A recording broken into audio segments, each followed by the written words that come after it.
Saving a magic mask result to a file that does not need to regenerate can be actually as simple as adding a saver node, going to the Fusion menu bar, and hitting Render All Savers. And saving an alpha channel this way is great because then you don't have to retract the magic mask whenever the clip is duplicated or on a new timeline. Today, you're guaranteed to learn something new. Chapter mark topics include rendering with handles in Fusion, magic mask A/B drawing checks, the best DXR format for saving rotomats for future refinement, to get it really precise, using the bitmap node to reduce the EXR file size, mask paint to fix any sort of flickering that happens from magic mask, the double erode trick to fill in holes, using shapes to both subtract or merge from the mat, and then finally, how do you copy the EXR alpha mat back into the RGB image with the matte control node? Oh, and how do you directly take this refined matte to use it on the color page for precise color control? I'm going to wrap it up by looking at how do you use all these skills to get a broadcast quality blur on overlapping background objects that could be used for things like hiding legal issues or simulating some added lens blur. All right, so the clip I'm working with today is this 4K clip where there's a woman that walks in front of a logo. Maybe we need to blur that out. And let's just get this straight to our timeline. And something I want to point out right off the bat is you're going to be trimming your footage, right? So let's say we want to trim the footage so it's starting right here, and maybe it continues to go off screen till something around here. I'm hitting Shift left bracket to just trim that right up to the playhead. But the point I want to make here is, because we've trimmed this out, if you want to have magic mask continue beyond these bounds so that later on you can extend this and still be able to have some of that magic mask available, a common standard handle length, which means that extra space beyond the trim point, is 10 frames. And so I'm going to show you how to render into the 10 frames. And the other thing that's really important to understand here about doing magic mask and why I choose Fusion to do that is this idea that this clip right here, if you look at the inspector, it is 4K, pretty standard, right? But typically, I like to always edit on a 1080p timeline. So if I click the timeline over here, you'll see the timeline's 1080. Well, if you do anything in the color page, that's going to be working on the 1080 image, and I want to work on source res. So I don't use Fusion clips. I go directly to the clip. I want directly to the source. And so that being said, let's get into Fusion and start magic masking this guy. So clicking magic mask, go in here. And the other thing, I'll show this on every tutorial. I hate this layout. I prefer the vertical working space. So that's under layout presets, Fusion presets, and now they have this mid-flow vertical preset. And I only like one viewer is the other thing. We have a top viewer, bottom viewer. I really only need the one, and I'll show you why. So if I hit this button right here, the one that you want to see is the one you want to click, and now we have access to just that viewer over here in Fusion. And then getting further on to the idea of handles and that sort of thing, you can see we have a timeline down here at the bottom of our screen. 0 means the very first frame of the actual source media that's like on the disk. And then it goes so that this clip is actually starting over down here at frame 52. So if I only do the tracking starting at frame 52, I can't extend it later on. That's the point of handles. So to get 10 frame handles, which is like an industry standard, I would come down here. You could either do the math in your head and know 52 minus 10 is 42, or you can also actually use the buttons on your number pad and say minus 10 and hit return, and you'll see that takes it. So the render range, that's this yellow bar, will go all the way back to 42, and then we'll do the same thing on the other end. Instead of 118, we can do plus 10 there, and that'll take us to 128. So what this is effectively done, if I hit this go to first frame of this render range, and we go back to the edit page, you'll see we're outside of the clip, but that's great because when we're making this matte, we can make changes later on. This is a quick crash course on actually how to use magic mask because there's a million tutorials on it, but essentially I'm going to hit Shift Spacebar, type in magic, that'll get us magic mask, and if I hit return or the add button over here, it'll add it directly after whatever the previously selected node over here is. And I like to have my footage just show large so that I don't have to label it. The way you do this is if you right click over here, there's a choice to say force source tile pictures, and that gives you a little thumbnail. It's just a nice way because I'm not a big fan of renaming nodes that everyone else seems to like to do. To see the result and work on the magic mask at the same time, you pick and flick. So I'm clicking and dragging, or just on my pen, I tap down, and you'll see up top here the node you're actually working at when you're working on it. And the way magic mask works is you basically draw like strokes on it over contrast areas, and you wait for a result to show up. Now, as you did that, we noticed like there's part of the bag here that didn't show up. And so one of the way that I like to deal with this one is actually to toggle between A and B buffers. So that's what this section's about. Up here in the upper left, you'll see this is the A buffer, and the B buffer is not loaded yet. So the way to get that B buffer loaded would be to actually pick and flick my original footage over into there so I can see another view of it. Like it's a different state. So this is the media in one state of it. And then if I go back to the A buffer, we see the magic mask part of it. And what's nice about this is there's a keyboard shortcut on your keyboard. So it's going to be the comma key and the period. So comma and period is going to flick between those two buffers, so you can quickly check and see what they look like. And you can actually use the magic mask, have it selected, and draw while looking at the B buffer, which is media in one. It's a nice little hack. So what that means is I can draw here across on that bag, and then I can flick between, I'm doing comma and period, you'll see down here, to check to see, did I pretty much get everything I wanted to between those two? I did. And so to track and magic mask this thing out, you just go over here, upper right of the inspector area, hit better. And again, let's look at the result of it, which was in this. So they just made it softer. And we can hit this track forward and backwards button and just let it do its thing. Let's speed this part up. Okay, great. It finished. And so one word of warning I want to tell you is after you've done this, I still have this little eyedropper selected. The best solution to not accidentally draw more strokes on here would be to click away over here. And now we lose that eyedropper thing, and we can sort of check things out. And I'm going to check the alpha channel because that's what this whole tutorial is about. We're going to build a nice alpha channel that we can combine later on. And so you can go up to this area and just look at the alpha channel, or there's a shortcut that's really good to learn. R, G, and B, and A on the keyboard will take you to these channels directly. So let's do that instead. We'll hit A on the keyboard, and we can preview the alpha channel that was generated, and you'll see it flickers a bit, and we have solutions to fix this afterwards. Hey, quick timeout. This tutorial, it's intentionally not sponsored, but if you'd like to support my training efforts here that I give away for free so I can show you more advanced techniques, the 4K demo clip and its project, it's available on creativevideotips.com if you want to join the cutting club for just a couple bucks. So now the goal is going to be to convert this whole image, which if we hit C on the keyboard to see the color image, it still has color in it. I want to convert this so it's going to be the alpha channel only for saving this out. So after Magic Mask, I'm going to use a tool that's called Bitmap. So Shift Space, Bitmap, and you'll see an issue happens when you hit that right away. It is a mask and it wants to go into the mask input, but that's not how I want to use it. So I'm going to click right here to disconnect it, and I want to insert it after the magic mask. So if I disconnect this from media out right now, and I put this down in the flow and just connect directly to that yellow input on it, and I can flick this over to here, all of a sudden, even though I'm in the color channels area, it's only giving me the output of the alpha channel. And why is it doing that? Is because over in the inspector area, the channel that it's working on is the alpha channel. So if yours is set to luminance, this is a good way to make one from, if you just had a grayscale matte with no alpha channel, you would choose luminance here. I'm going to choose alpha, and this is going to significantly decrease the file size without having to check any extra boxes of the EXR sequence, which is what we're doing now. So to save this alpha channel out, we're going to be adding what's called a saver node next. So Shift Space, SAVER, SV is the shortcut. And then here's how I go about renaming this. If you've got a better way, I would love to know in the comments.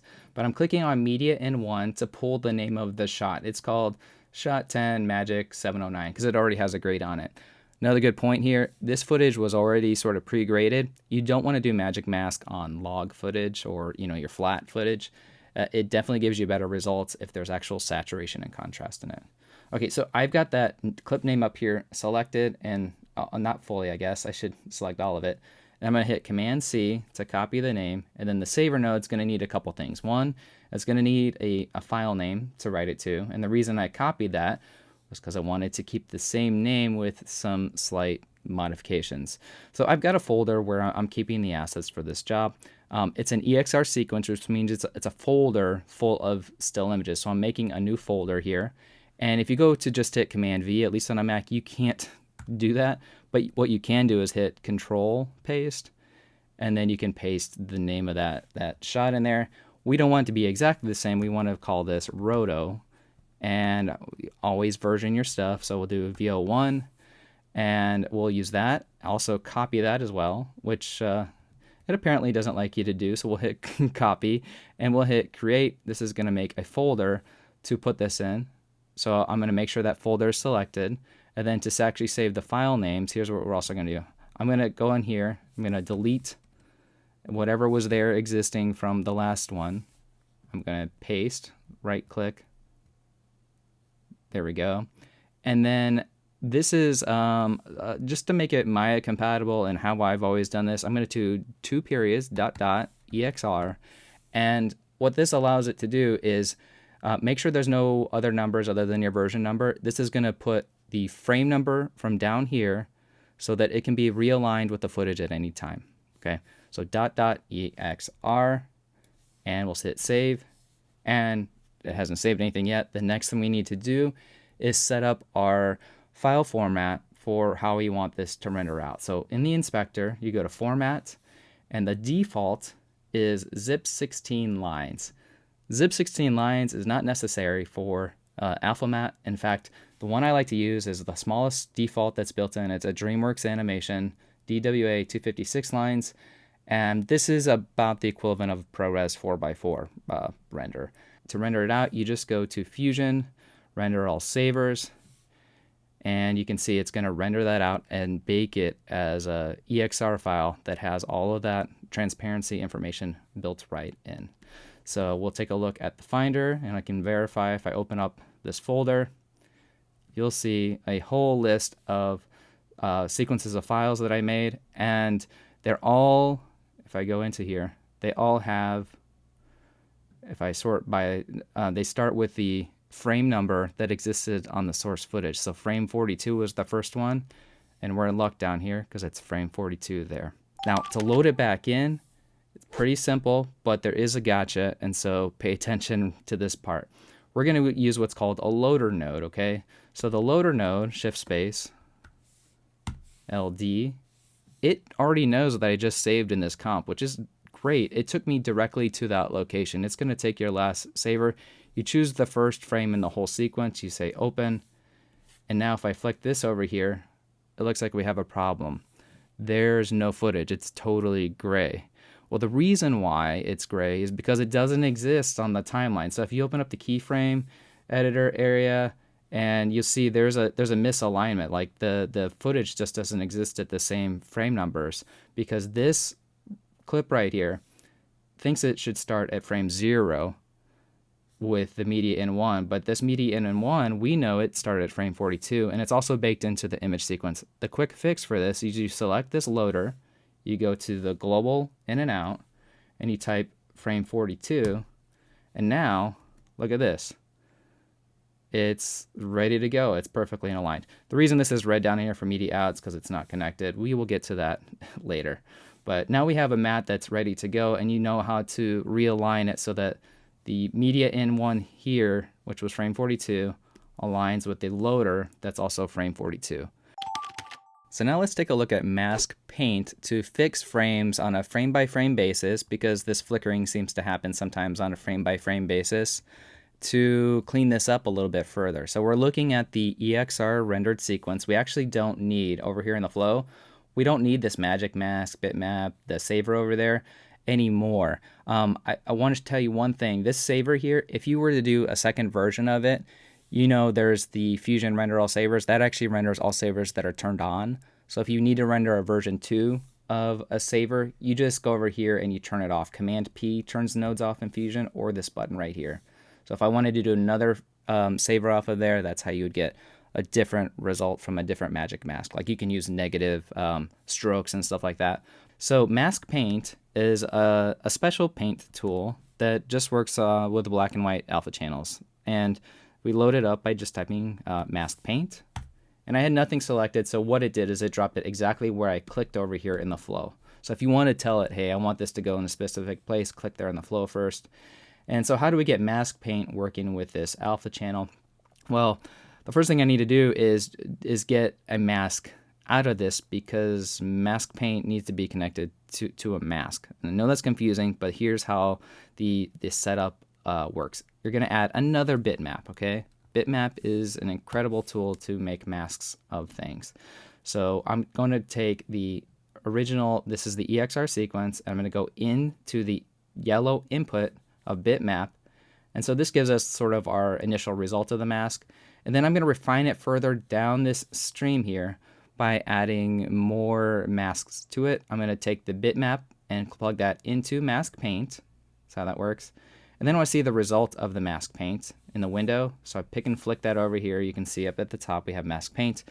And I'm going to use this one right here, which is called multi-stroke, instead of working across all frames, because flickering happens on Magic Mask like one frame at a time. And all you're going to need to do, and what you need to know, a stylus is great for this, is you're going to be using this alpha control in the inspector, set to 1 if you need to fill things in, and then set to 0 before you draw it if you want to take things away. All right. So the brush size is pretty easy to control with using the command button on, or control probably on a PC, and then just dragging left and right. You can see get bigger and smaller. So left and right with the tablet gets you a pretty good size. And then I want to take away this piece of like junk that's right here that obviously is not part of her. So I'll go to alpha is 0, and then you can just start painting just by, just drawing on there, and that gets away that weird edge right there, right? There's other like little flickery like stuff in here that we can get rid of as well. And if I use the bracket keys, that lets me jump between frames and kind of work on different sections. Now here we might need to make a little bit smaller paint stroke, but you can see we're able to sort of clean this mat up without using any intense rotoscope, and just maybe you just go and attack the really bad frame. So here's one where looks like there was part of a sign that came off the edge, and then if maybe if I go too far in, you go back to the inspector to the positive and it adds it back in, something like that. If I go through here, I know there was a moment when we saw part of an arrow of a sign come through. So there it was. That seems to happen a lot with Magic Mask. So now that we have this arrow sign, before you draw the stroke, turn it down to 0, because I want to zero that out and make it black. Now I'm just painting that away on just this one frame, right? Because that's the only one that had the issue. And then looks like this one was a little bad. So this is the great thing about having the tablet, is with that middle mouse on the bottom, you can quickly zoom in and out of areas. I think it's an essential tool to have. I'm not going to fully finish this shot right now because I'm just showing you the techniques and the setup. But essentially, that's sort of how Mask Paint works. If you want to take it away, you set the alpha down to 0 and then you paint. So you don't do this afterwards. You just do it before, and you can go through it and sort of clean things up this way. All right, so let's say our mask is getting in much better shape right now, but we want to fill in stuff with B-splines and polygons instead of paint. You can absolutely do that. So up here we have a polygon and a B-spline. You can also just type it in. So if I type in B-spline, that's my favorite type of shape and mask to draw. It has smooth curves already. Let's say down here we wanted to just sort of make a smooth edge that we're adding to this mask. You just can kind of just click around on these edges here and then close up that shape, and you look at the result of it, and because the default is set to paint mode merge, it just combines that alpha channel with what was already existing, and we'll fill it in. Now you'll notice there's some weird hard edge here. Well, the polygons are great because they have soft edge, they have double polys, and so you can do this to your heart's content to really get perfect, or as perfect results as possible with using Magic Mask to start. But that's just a way you can sort of build on here. Now, if you're using a shape, just know this is a static on this frame. You need to rotoscope it, right? So over here on the right side, it's already set up to rotoscope, meaning if you go to later frames and stuff, you would need to grab the shape. I would lasso it, hold Option, so you're moving the whole shape over, and then let the computer, this is a big thing about, let the computer do the interpolation. Don't try to do this frame by frame, and don't try to move points. Always move edges. Okay, now I want to show you what if you want to subtract with a mask. That's another super powerful thing that you can do with these B-splines or polygons. I'll just do this with a polygon this time to show you can do it with any type of shape. I'm going to add a polygon afterwards. So PLY, polygon, and let's view the results of that polygon. So before we use mask paint to remove this with alpha set to 0, this time we're going to draw with a polygon, which is like your normal, you can draw to make smooth lines, and by default, if you don't drag, it's a hard line. Shift-O closes it up, and that's not what you're hoping for, right? You want that to subtract. Well, if there's ever an option to subtract, there probably is. It's in paint mode, and you just go over here to subtract, and that will cut away and clean out, more or less, garbage matting that section that you wanted to, and you still have soft edge controls. You have double polys, which I've talked about in other tutorials. I don't want to go too far into masking in this one.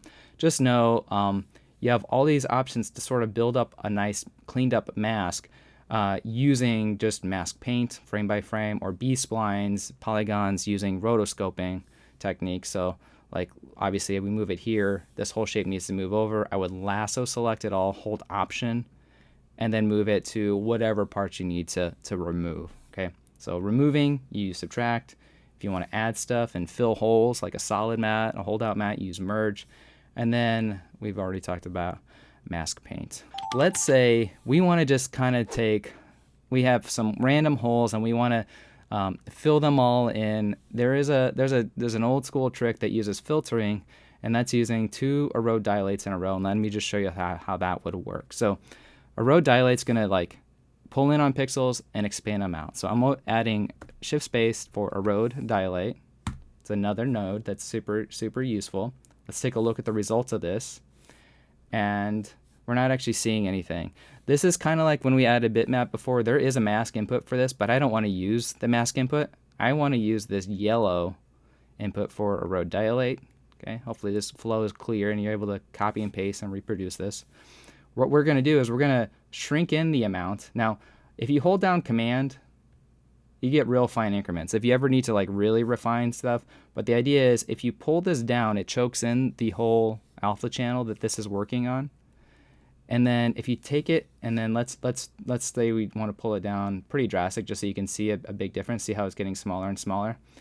And then if you take the inverse of this and pull it back out, you get basically the same shape. I mean, the edge gets a little bit worse, but you're going to clean out black holes and fill in the white holes so that you don't have any like random weirdness that's happening on your mat that you're creating. So what I'll do is I'll take this Erode dilate and I'm going to Command C it, Command V the node, and on this one I'm going to do the opposite.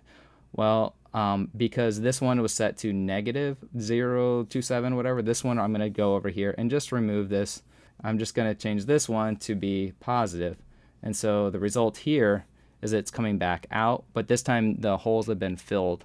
So black little speckles would go black, and then the black speckles and the white would go white.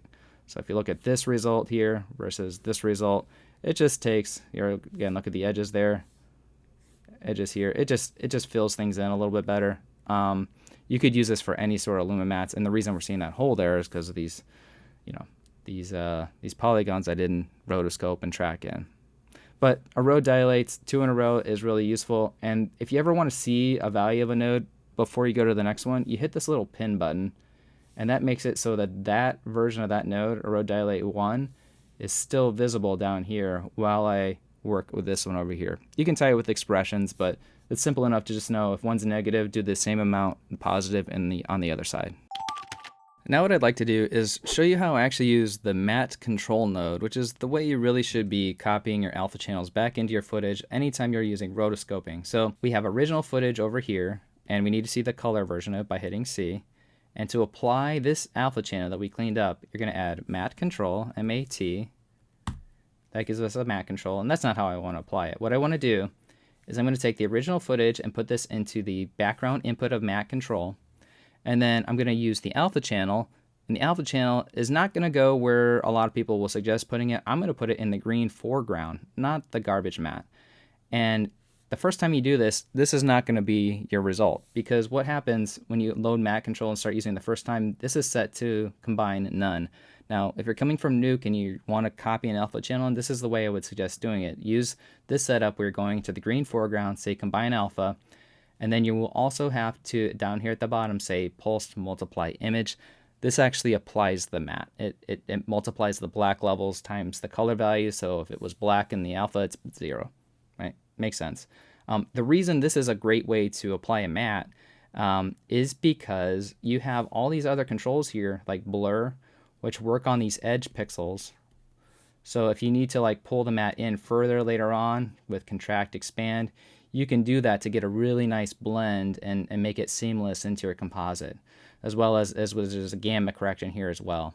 So I'm going to leave those as default by double clicking. But that's why matte control can be so useful, is that you can refine the matte later on. Now, how do we build the rest of this comp out? Well, you would just merge this over the original background. Maybe we wanted to take a color corrected version of this to sit in the background. I would hit CC, and just to show you how this functionally would work, you would take the original footage into the background of color correction. Okay.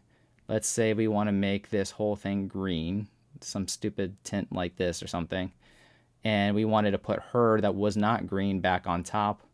Well, you can just use a merge, and the shortcut to doing merges here in Fusion is to take what you want on top, start with that gray box, okay? Make sure you grab the gray box, start what's on top, drag it to the output of what you want on bottom, okay? Release it, and it makes a merge with yellow is the background, green is the foreground.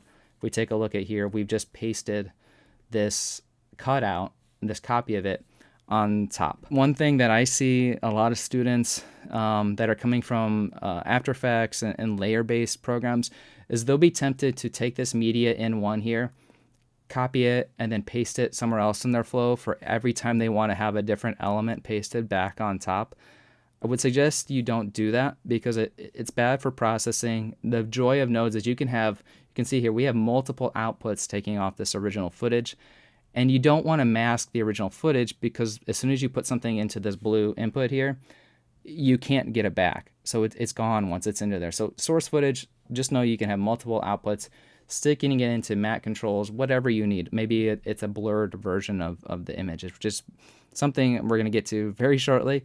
But next up, we're going to be talking about how do I get this refined matte over into the color page? What if I don't want to do this and I just want to see this in the color page? Let's take a look at that now. We've got a matte, and we have what's typically known as the media out 1 down here. Media out 1 is just meaning that's the one that's going to the timeline default, I guess is the way of saying it. And so let's say we just still want our original footage going out to our timeline, okay? So if I go original footage here back to media out, what that's saying is when I go over to here, there's no processing really happening over in Fusion, which would be the same as going to the color page. But if I go back over to Fusion and I add another media out, this is sort of the secret, shift space. You can add another media out, it's no big deal. And this media out is just going to take the output of this refined, mask painted roto mask. So we're going into the media out 2 over here. And what this does is it opens up another input on the color page. So let's go straight there. We'll go to the color page. And let's see, let's close up the gallery to give us a little more space. Close up the effects over here. And if you right click over here, there's an option that says add source. So if you've done some magic masking before, you might know about add alpha output. It sends the alpha back to the timeline. This is kind of different. This add source is saying, hey, there's another source available from another media out from Fusion. And how can I make use of it? Well, this is our footage from the timeline. We made a mask. These have blue mask inputs. Let's see what happens when we connect this to the blue mask input and make some sort of a color change. Let's see, let's make this one blue. So I'm just going to drag that offset blue. You can see it's actually taking that mask that we had saved over in Fusion and applied it over here. And this is great because this will work at any resolution, because we did this at native footage resolution and we've saved it so it can be duplicated anytime. If you want the invert of this, you could do that in Fusion, but you also have invert controls on this tab down here if you wanted to just change this and flip it so that the background, right, would be getting whatever sort of color changes or whatever you wanted to do here. You see this right here, it has an index of 1, whereas this has an index of 0. You can keep adding more and more mats over here. They'll get a higher index. It'll go index 2, 3, and they'll just stack up for you to use over here in the color page. Pretty cool, huh? Now I'm going to show you a way to blur the background so that it's not going to interfere with these edge pixels of her hair. And this is a little bit more advanced technique, but I think you've earned it if you've stuck around this long in the tutorial. And the way I'm going to build this out is I'm going to use another copy of our original source footage and clean her out of it so that this lives behind. And here's how we'll do that. We'll take the mat control, Command C. Where do I want to paste it? I'll click where I want it to paste, Command V. We'll paste that. And I'm going to take this and put this into the yellow input of mat control. That just gives me a copy of the source footage, right? So we're not duplicating our source footage. And I also want to take the mat that we had done before as well. But guess what? Because we have multiple outputs when we use nodes, we don't need to copy and paste this. We just need to take the output of here. And if you hold control before you do this, you can tell it's explicitly, I want this to go into the foreground, which we've already talked about before. And we have this set to combine alpha, post multiply image. And the first time you do this, like I said, this won't be set this way. So you need to change combine alpha, post multiply. But the other thing I want to point out is if you do this a lot, you can right click up here and say settings, save default, and then you don't have to change those every time. Okay, little extra tip there. And now this version of it, I don't want to select her. I want to select everything outside of it to sort of fill in and make a clean plate. So to do that, there's an invert matte button. We basically have gotten everything else except her. And what I'm going to do is take these edge pixels and pull these in so that when I do the blur is not going across this edge. Okay, so how do I do that? There's a tool in here to make a clean plate called, well, you guessed it, clean plate. And people normally will use this for green screen, for using the delta key in here, but it's a great way to pull the edges of the edge of a mat out and fill in those holes. So I'm putting this into the background input, and this is one of those goofy things where it's actually has a few extra inputs. So if I hold control while I go down in here, it's also going to go into the garbage mat, and that's how this is going to give us an extension. Now the garbage mat by default is set over here in clean plate to mask. We're going to invert this, so garbage mat, invert, and we're back to pretty much where we started. I mean, it got harder, you'll see. But by doing this, we have the option to say grow edges on clean plate. If you grow the edges in, look at this. We're pulling the colors of the edge of that mat, which is going to be good because we'll use this version to do the blurring on, okay? So from here on, this is moving footage, right? And it's kind of just hiding her. And this will be living underneath everything else. So I'm going to blur this. And if you're doing like the witness protection program sort of technique, we're going to use, for that one, we will use what's called a mosaic blur.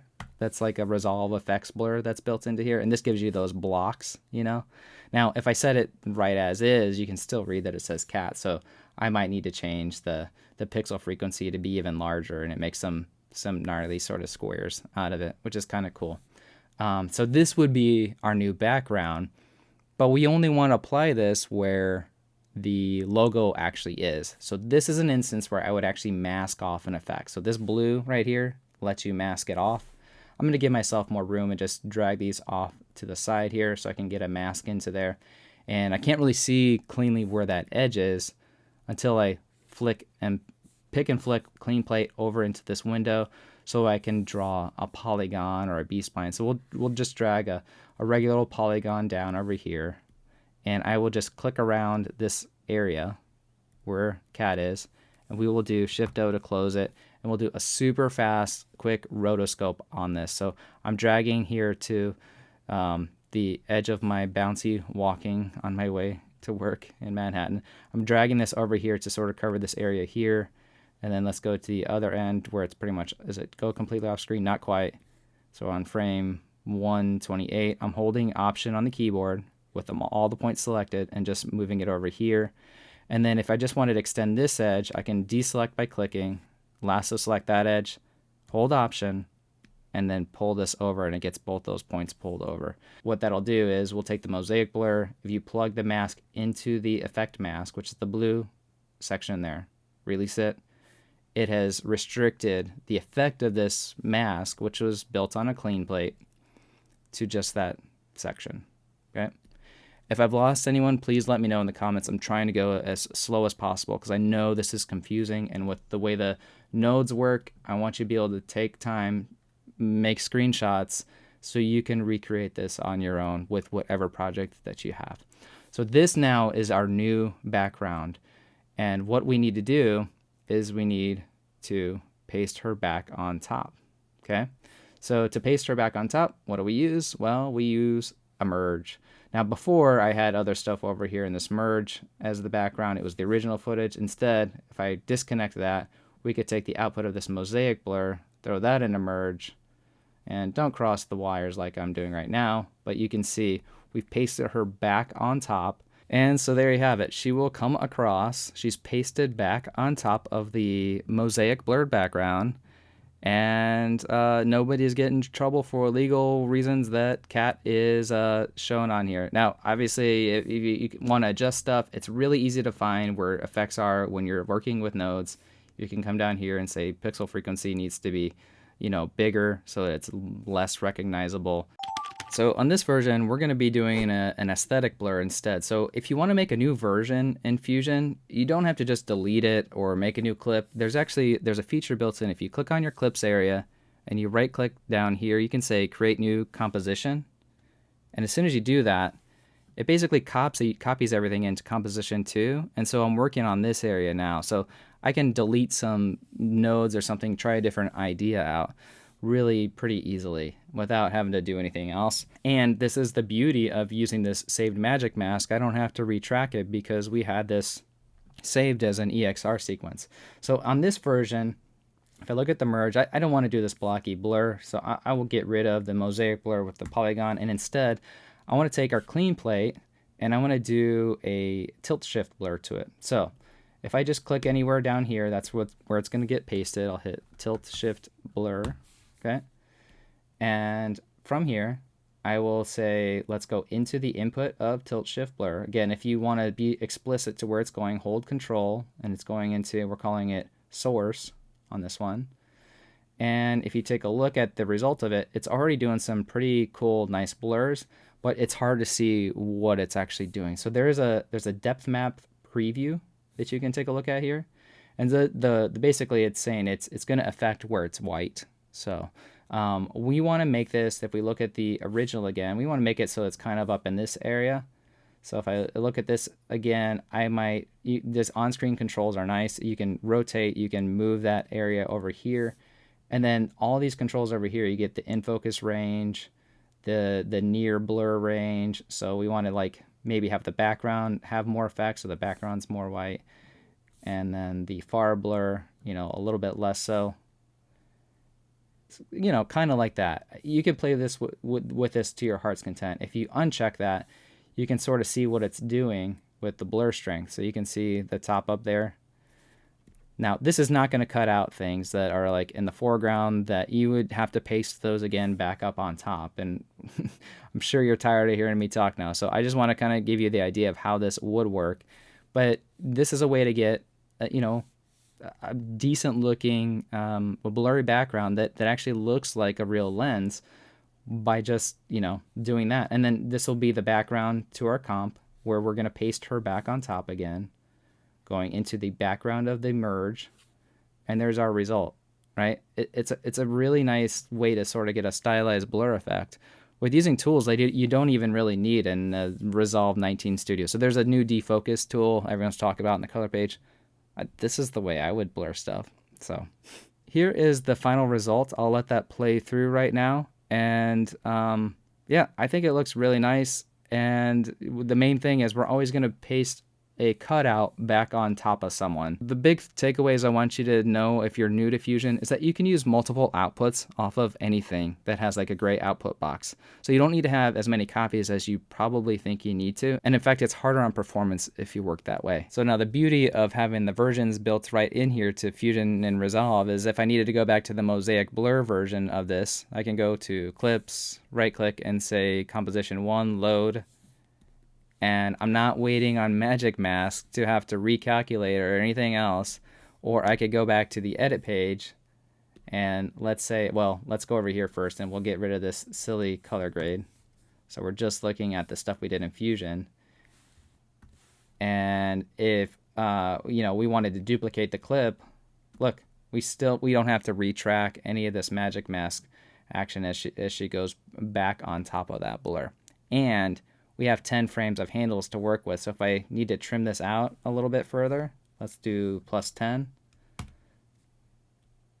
We actually still have a mat that we can work with. Hey, I'm Chadwick. I'm a die-hard Resolve and Fusion guy. Thank you so much for watching.